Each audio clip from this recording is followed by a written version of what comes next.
Hello good morning मेरो YouTube च्यानलमा हजुरहरूलाई स्वागत छ। आज म देखाउन गइरहेको छु हुम्लामा भइरहेको विवाहको संस्कारहरू के कस्तो हुँदो रहेछ भनेर हेर्नु होला है।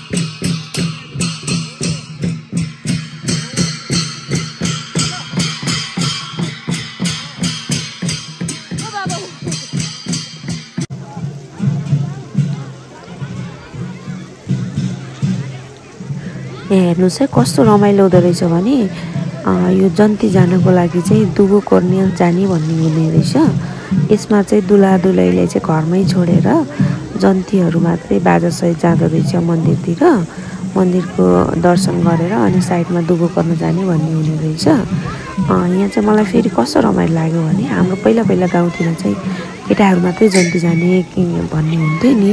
यहाँ चाहिँ महिला पुरुष बुढाबुढी सबै बालबच्चा हुन्छ नि, रमाइलोको लागि पनि होला, सबैजना चाहिँ मिलेर जन्ती जाने रहेछ। अनि यो केटाहरूले लगाएको कल्चरल ड्रेस हुन्छ नि, यो चाहिँ रातो बक्खु पद्दोनी भन्छ टाउकोमा बाँधेको, अनि पटुकाहरू लगाएर चाहिँ जन्ती जाने क्या। कस्तो रमाइलो के साथीहरू।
हेर्नुहोस् है साथीहरू, यो नरसिंहमा अनि ढाल तरुवाल नाचहरू हुने रहेछ। यहाँ चाहिँ रमाइलो है।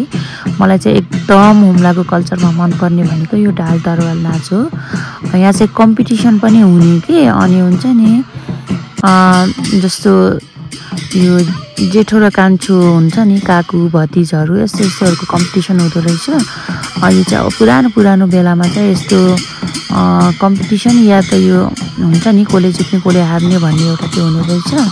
अनि यो मलाई सबभन्दा रमाइलो लागेको हुन्छ नि, यो ढाल तरुवार नाच सकिसकेपछि चाहिँ कान्छोले चाहिँ जेठोलाई ढोक गर्नुपर्दो रहेछ कि। कति रमाइलो कि, कस्तो राम्रो संस्कार क्या हाम्रो चाहिँ।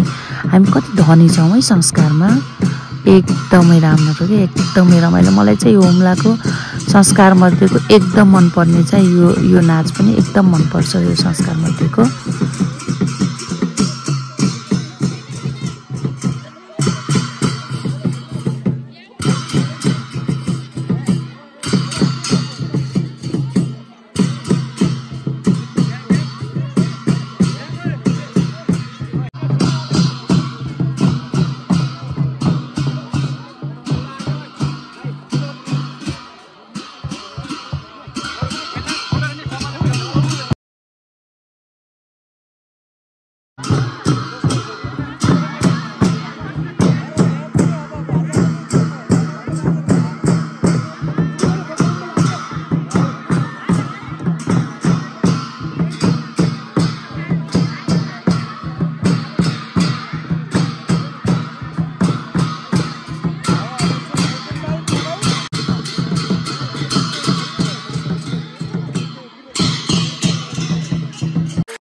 यति धेरै जन्तीहरू थिए कि होइन मैले चाहिँ अनि यहाँ एक एक गरेर पठाउन चाहिँ धेरै टाइम लाग्ने भयो भनेर छिटो छिटो छिटो छिटो गराएको कस्तो रमाइलो लाग्यो कि यो चाहिँ यङ केटाहरू चाहिँ अलिकति पछाडितिर हुने रहेछ होइन सबजना हेर्नुहोस् न ढाल तरवारमा अनि पटुका अनि टाउकोमा बाँधेको पद्दुनी रातो बक्खुमा चाहिँ सजिएर चाहिँ अनि यति रमाइलो गरिरहेको छ उहाँहरू म आफैले रमाइलो लाग्यो कि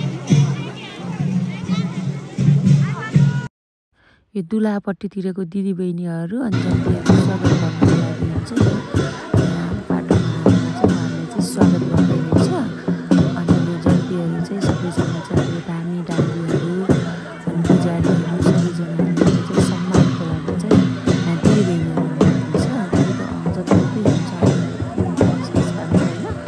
यहाँ पनि देख्न पाइयो जन्तीको पार्टी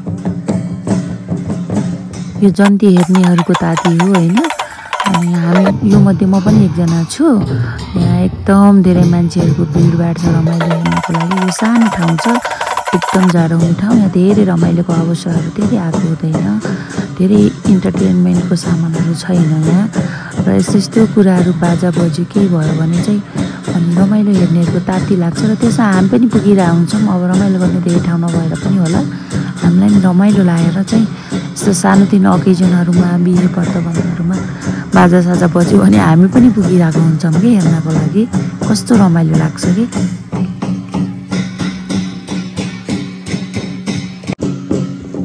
यत्रो रमाइलो हेऱ्यो होइन यत्रो टाइम चाहिँ बसिएर चाहिँ यो बिहे चाहिँ कसको हो भन्ने खासै थाहा पनि भएन र बेहुला बेहुली चाहिँ घरमै हुनुहुन्छ होइन उहाँले चाहिँ त्यसै भयो नि देखे पनि नदेखे पनि यहाँको वैवाहिक जीवन चाहिँ एकदम सुखमय रहोस् कुनै जीवनमा उतार चढाव नआओस् एकदम रमाइलोसँग बितोस् भन्न चाहन्छु होइन मेरो साथीहरूले युट्युब च्यानल सब्सक्राइब गर्नु